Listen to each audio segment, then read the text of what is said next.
दोस्तों, कुंभ के मेले में एक बुर्के वाली महिला एक दुकान चला रही थी। तभी अचानक से उसकी दुकान पर चार साधु आते हैं और उसे कुछ पैसे दान में देने के लिए आग्रह करने लगते हैं। इसके बाद वह महिला अपने पास से कुछ पैसे निकालती है, जो तकरीबन 7 से 8 हजार होंगे, और उनमें से एक 50 का नोट निकालकर उनको देने लगती है।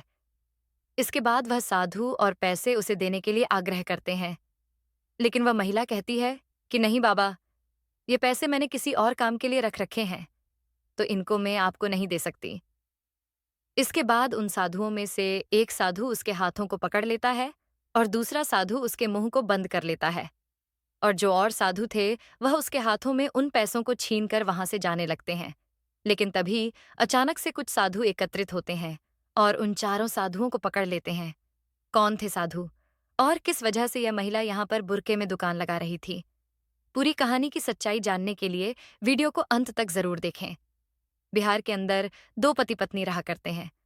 पति का नाम सतबीर है और पत्नी का नाम उर्मिला है। पति पत्नी दोनों एक छोटा सा होटल चलाया करते हैं, जहां पर कुछ लोग खाना खाया करते हैं और उसी से उनके घर की रोजी रोटी चला करती है। तभी अचानक से जैसे कुंभ के मेले का टाइम आता है, तो उसकी जो पत्नी उर्मिला होती है, वह सतवीर से कहने लगती है कि क्यों ना इस बार हम लोग भी कुंभ का मेला देखने के लिए जाएं। अब इस बात को सुनकर जो सतवीर होता है, पहले तो उसे मना करने लगता। कहता है कि नहीं, कहाँ जाएंगे, काफी दूर पड़ता है, यहाँ से तो काफी ज्यादा दूर पड़ेगा। लेकिन पत्नी जिद करने लगती है और पत्नी की जिद को पति मान जाता है।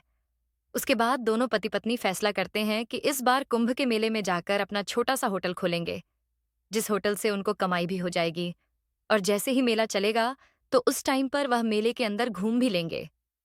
यह बातें दोनों पति पत्नी के बीच में तय हो जाती हैं, और बातें तय होने के बाद पति पत्नी इसकी तैयारी करने लगते हैं।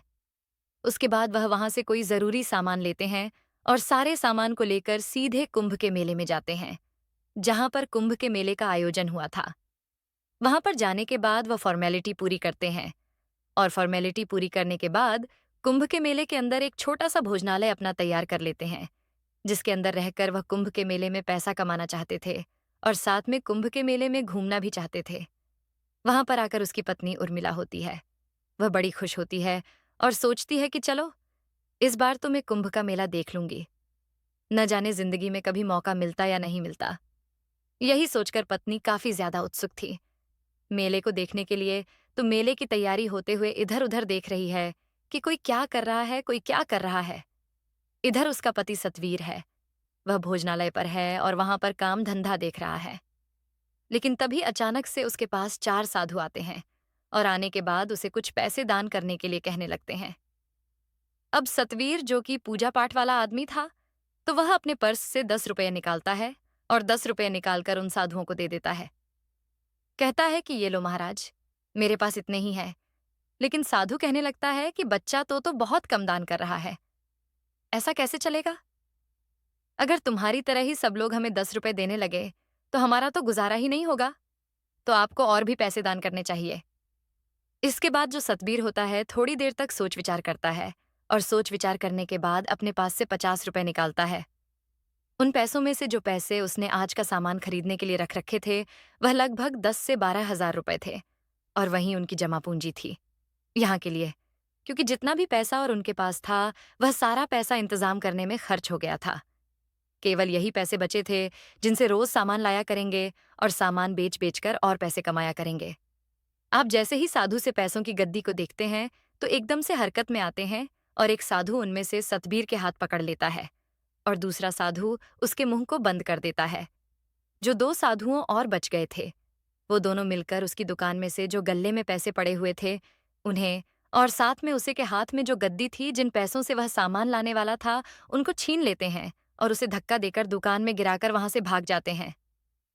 अब इसके बाद सतबीर इस बात को देखकर बड़ा परेशान होता है और सोचने लगा था है कि मैंने तो इनको दान करने के लिए पैसे निकाले थे, लेकिन ये लोग तो मेरे से पैसे ही छीन कर ले गए। वह सोचता है कि हो ना हो ये साधु तो नहीं होंगे, क्योंकि साधु कभी भी ऐसा नहीं करता। अब इस बात को सोच सोच कर वह काफी ज्यादा परेशान था और उदास हालत में अपने भोजनालय के अंदर बैठा हुआ था, जहां पर उसने तैयार किया है, और उसके पैसे पूरी तरह से छिन चुके हैं।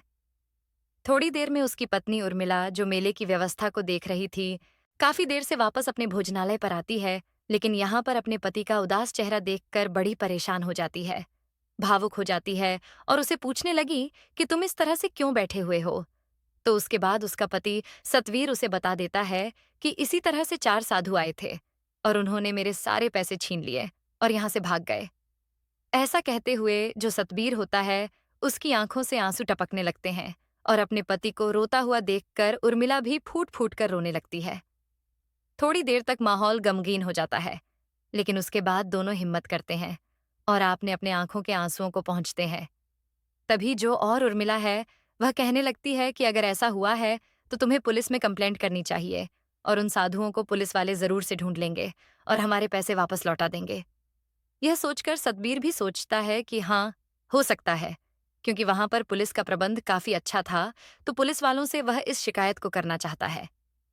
इसके बाद और उर्मिला कहे अनुसार सतबीर और उर्मिला दोनों वहाँ पर रोड किनारे खड़ी हुई। पुलिस के पास जाते हैं और वहां पर उनसे आग्रह करने लगते हैं कि साहब इस तरह से 4 साधु मेरी दुकान पर आए थे और वह मेरे सारे पैसे छीन कर ले गए हैं और वह हमारा रोजगार है और वह पैसे अगर हमें नहीं मिले तो हमारा रोजगार खराब हो जाएगा।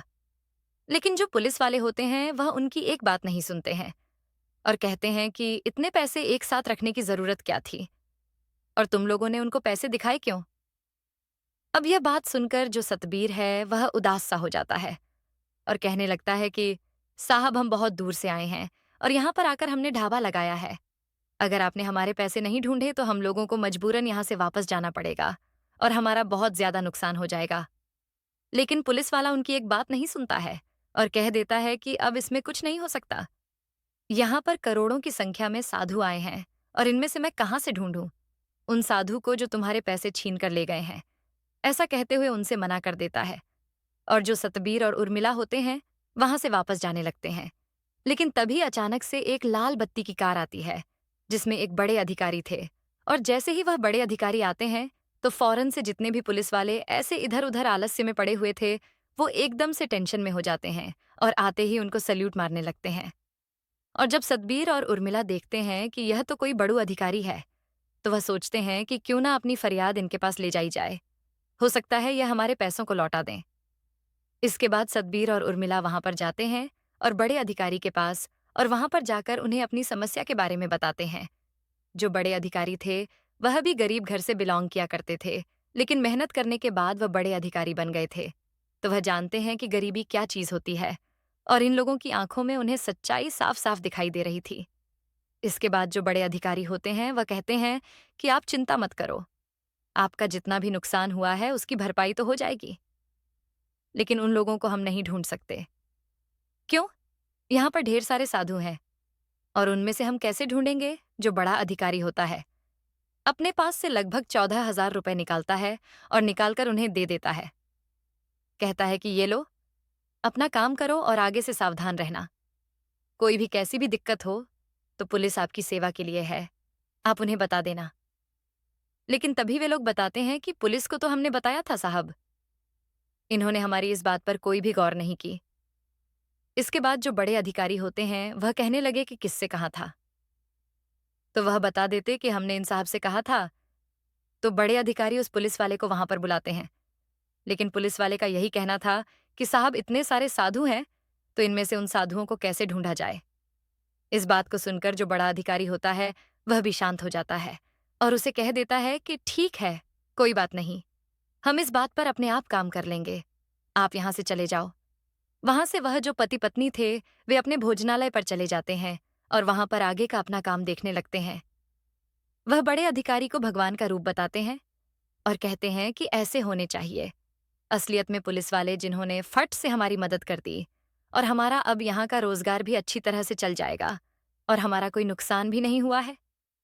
इधर जो बड़े अधिकारी थे जैसे ही शाम होती है तो शाम के समय उनकी वह बात, यानी कि जो पति पत्नी उनके सामने कह रहे थे वो बातें उनके सामने आ रही थीं और वह सोच रहे थे कि भला ऐसा भी हो सकता है, क्या सच में ही साधु किसी के पैसे छीन सकता है या नहीं। इस बात की जड़ से तहकीकात करनी होगी और जल्द ही तहकीकात करने का फैसला कर लेते हैं।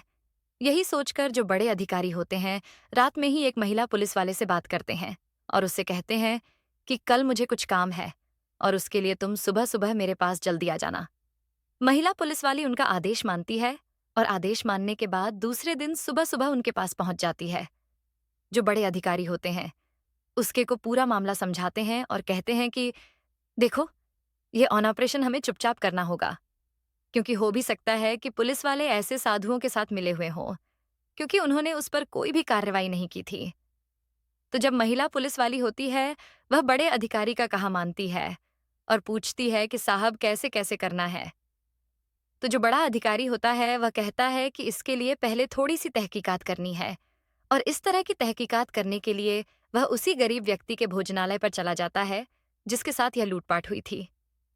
वहां पर जाने के बाद भोजनालय को अच्छी तरह से देखता है और उस बारे में उससे पूछता है कि उसे टाइम पर क्या-क्या था और किस वजह से वो लोग तुमसे ऐसे-ऐसे पैसे छीन कर ले गए।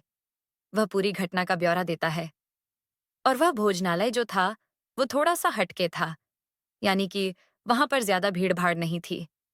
इसके बाद जो बड़े अधिकारी होते हैं, उनकी समझ में आ जाता है कि ये लोग अपना शिकार उस दुकान को बनाते हैं, जिस दुकान के आसपास ज्यादा भीड़ ना हो और उस दुकान पर एक ही व्यक्ति हो।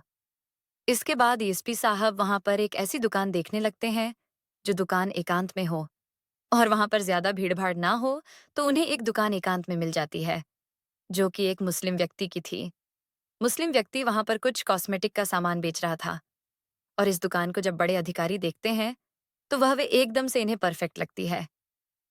अब इसके बाद यह दुकान मुस्लिम की थी और वह सोचने लगते हैं कि हो सकता है वो लोग इसकी रेकी पहले ही कर चुके हों, लेकिन उन लोगों ने अभी तक इसे अपना शिकार नहीं बनाया हो। यही सोचकर जो बड़े अधिकारी हैं, वह वहां पर अपना जाल बिछाना चाहते हैं और जाकर उसे मुस्लिम व्यक्ति से बात करते हैं। वह कहते हैं कि देखो, आपकी दुकान कुछ देर के लिए हमें चाहिए और यहाँ पर हमारी एक महिला सिपाही रहेगी, जो आपकी तरह ही यहाँ पर रहकर सामान बेचेगी।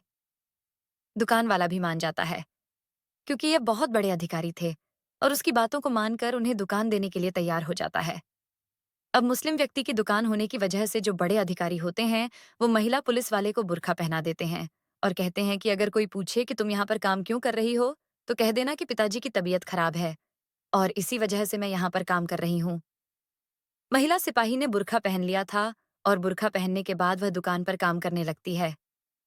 दूसरी ओर जो बड़े अधिकारी थे, उन्होंने अपने 10 कमांडोज को साधु के भेष में तैयार कर दिया था और कहा था कि तुम्हें दूर से इस दुकान पर नजर रखनी है, ताकि तुम लोग इस दुकान को देख सको, लेकिन तुम किसी और की निगाह में ना आ सके कि तुम लोग इस दुकान पर निगाह रख रहे हो। वह ऐसा ही करते हैं और पूरी तरह से जाल बिछा दिया जाता है। लगभग 1 से 2 दिन ऐसा ही करने के बाद वहां पर कुछ भी हासिल नहीं होता है। लेकिन तीसरे दिन अचानक से 4 साधु उसी तरह से दुकान पर आते हैं और वहां पर उसे दान धर्म करने के लिए कहने लगते हैं। तो जो महिला पुलिस वाली होती है, वह इसी तरह से जिस तरह से उसने बताया था कि मैंने गद्दी निकाली थी, उसी वक्त अपनी गद्दी निकालती है और गद्दी में से एक 50 का नोट निकालकर साधु महात्माओं को देने लगती है। और जब साधु देखते हैं कि इसके हाथ में गद्दी है, तो एकदम से वह अपने काम को करने में लग जाते हैं। उस महिला पुलिस वाले के उन्होंने हाथ पीछे की तरफ पकड़े और हाथ पकड़ने के बाद एक ने उसका मुंह दबा लिया और मुंह दबाने के बाद वह सारे पैसे छीन कर वहां से भागने लगे। लेकिन जैसे ही प्रोसीजर होता है, तो जो कमांडो साधु के भेष में थे, वह चारों तरफ से आकर उनको घेर लेते हैं और बड़े अधिकारी जी को इसकी जानकारी दी जाती है। थोड़ी देर में बड़े अधिकारी भी वहां पर आ जाते हैं और जैसे ही महिला पुलिस वाली अपने बुर्खे को उतारती है, तो देखते ही यह साधु पूरी तरह से हैरान हो जाते हैं। इसके बाद जो बड़े पुलिस के अधिकारी होते हैं, वह वहां पर उन लोगों से पूछताछ करते हैं और पूछताछ के दौरान वो लोग बताते हैं कि हम साधु नहीं हैं। हम लोग तो साधु का भेष बनाकर यहाँ पर छोटी-मोटी चोरियां लूटपाट किया करते हैं, ताकि हमारा गुजारा अच्छी तरह से हो जाए और यह हमारे गांव है। तो अधिकारी पूछने लगते हैं कि कितने लोगों का गिरोह है। तो वह बताता है कि हम 30 से 35 लोग हैं और हम इसी तरह से 4-4, 5-5 की टोली बनाकर इधर-उधर घुमा करते हैं और घूमने के बाद पैसे कमाया करते हैं। अब जो बड़े अधिकारी होते हैं, वह उनको तो पकड़ने के लिए कह देते हैं, लेकिन अपनी पुलिस का रवैया भी देखना चाहते हैं कि पुलिस के सामने अगर कोई ऐसा केस आता है, तो वह किस तरह से बिहेव करते हैं। इसके बाद वो पुलिस वाले से कहते हैं कि तुम अच्छी तरह से अपने बुर्के को दोबारा से तैयार करो और तैयार करना के बाद पुलिस वालों के पास जाना और उससे कहना कि इसी तरह से मेरे साथ हो गया है और वह तुम्हारे साथ क्या बिहेव करते हैं। यही सोचकर वह बुर्के वाली महिला को पुलिस वालों के पास भेज देते हैं। और जैसे ही महिला जाकर वहां से अपने लिए न्याय की गुहार लगाती है, तो पुलिस वाले उसे धमकाकर वापस भेज देते हैं और कहते हैं कि यहाँ पर करोड़ों की भीड़ में साधु है, तो हम लोग इसमें क्या कर सकते हैं, तुम यहाँ से चली जाओ। इसके बाद वह कहने लगी कि साहब, मेरे पिताजी बीमार हैं और इसी वजह से मैं दुकान पर काम कर रही हूँ। लेकिन अगर आप लोग मेरी मदद नहीं करोगे, तो फिर मैं कहाँ जाऊंगी। मेरे साथ बहुत ही गलत हो गया है। लेकिन पुलिस वाले उसकी एक नहीं सुनते हैं और उसे धमकाकर वहां से भेजने लगते हैं। इसके बाद जो महिला पुलिसकर्मी होती है, वह अपनी बुर्के को उतारती है और वहां पर बड़े अधिकारी साहब भी आ जाते हैं। वह पुलिस वालों को हिदायत देते हैं और कहते हैं कि तुम लोगों का यह रवैया बिल्कुल भी ठीक नहीं है। यहाँ पर लोग काफी दूर दूर से आकर कोई रोजगार के लिए आता है, तो कोई दर्शन करने के लिए आता है। तो तुम लोगों को यहाँ पर इसलिए किया गया है ताकि तुम लोगों की मदद कर सको और ऐसा कुछ ना होने दे सको। पुलिस वाले बड़े अधिकारी से माफी मांगते हैं और कहते हैं कि साहब, आगे से ऐसा नहीं होगा और हम लोग सच में ही सभी लोगों की मदद किया करेंगे। और जब यह बात सभी पुलिस डिपार्टमेंट में पहुंचती है कि बड़े अधिकारी साहब इसी तरह से ऑपरेशन कर रहे हैं और लोगों को पकड़ रहे हैं और पुलिस में फटकार भी लगाई जा रही है, तो पुलिस वाले आप अच्छी तरह से सभी की देखभाल करने का फैसला करते हैं।